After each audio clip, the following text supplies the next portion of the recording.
ರಾಮನಾಮವೆಂಬ ನಾಮವ ನೆನೆದರೆ ಭಯವಿಲ್ಲ ಮನಕ್ಕೆ.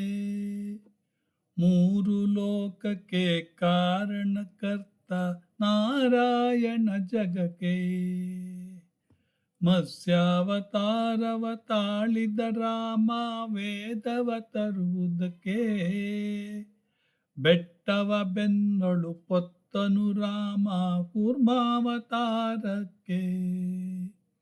ರಾಮನಾಮವೆಂಬ ನಾಮವ ನೆನೆದರೆ ಭಯವಿಲ್ಲ ಮನಕ್ಕೆ. ಮೂರು ಲೋಕಕ್ಕೆ ಕಾರಣಕರ್ತ ಶ್ರೀಮನ್ನಾ ಮೂರು ಲೋಕಕ್ಕೆ ಕಾರಣಕರ್ತ ನಾರಾಯಣ ಜಗಕ್ಕೆ. ಭೂಮಿಯ ಪತ್ತು ನೀರಳು ಮುಳುಗಿದ ವರಾವತಾರಕ್ಕೆ. ಕರುಳನ್ನು ಬಗೆದು ಮಾಲೆಯ ಧರಿಸಿದ ಪ್ರಹ್ಲಾದ ಸಲಹುದಕ್ಕೆ.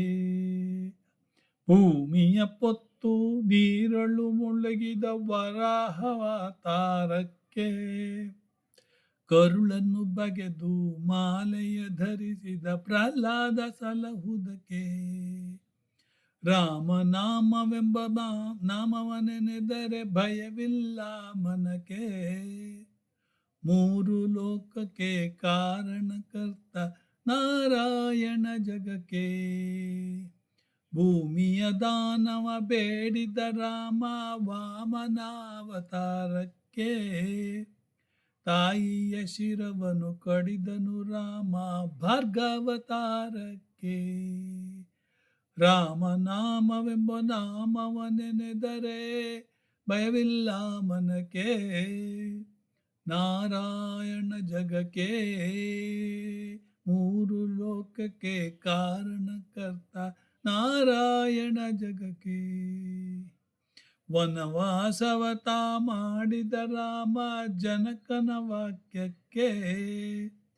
ಮಾವ ಕಂಸನ ಕೊಂದನು ಕೃಷ್ಣ ತಾಯಿಯ ಬಿಡಿಸಲಿಕ್ಕೆ. ರಾಮನಾಮವೆಂಬ ನಾಮವ ನೆನೆದರೆ ಭಯವಿಲ್ಲ ಜನಕ್ಕೆ. ಮೂರು ಲೋಕಕ್ಕೆ ಕಾರಣಕರ್ತ ನಾರಾಯಣ ಜಗಕ್ಕೆ. ಸತಿಯರ ವ್ರತಗಳ ಕೆಡಿಸಿದ ರಾಮ ತ್ರಿಪುರ ಗೆಲ್ಲುವುದಕ್ಕೆ. ವಾಹನ ಬಿಟ್ಟು ತುರಗವನೇರಿದ ಕಲ್ಕ್ಯವತಾರಕ್ಕೆ. ಶ್ಯಾಮಲ ವರ್ಣವ ತಾಳಿದ ರಾಮ ಸಮರ್ಥನು ಜಗಕ್ಕೆ. ಸ್ವಾಮಿ ಶ್ರೀ ಪುರಂದರ ವಿಠಲನು ರಾಮ ಗೋವಿಂದನು ಜಗಕ್ಕೆ. ಅದಕ್ಕೆ ನಾವಳು ರಾಯಂದೊಡೆ ಹೊರಬಿದ್ದ ಪಾಪಗಳು ಮಾಯಂದಾಗ ಒಳಪಗದಂತೆ ಬಾಯಿ ಕವಾಟವಾಗಿರಲ್. ರಾಮ ರಾಮ ರಾಮ ಎನ್ನಿರೋ. ಭಜನಾ ಕಾಲದಲ್ಲಿ ಗೋವಿಂದ ನಮ ಗೋವಿಂದ ಗೋವಿಂದ.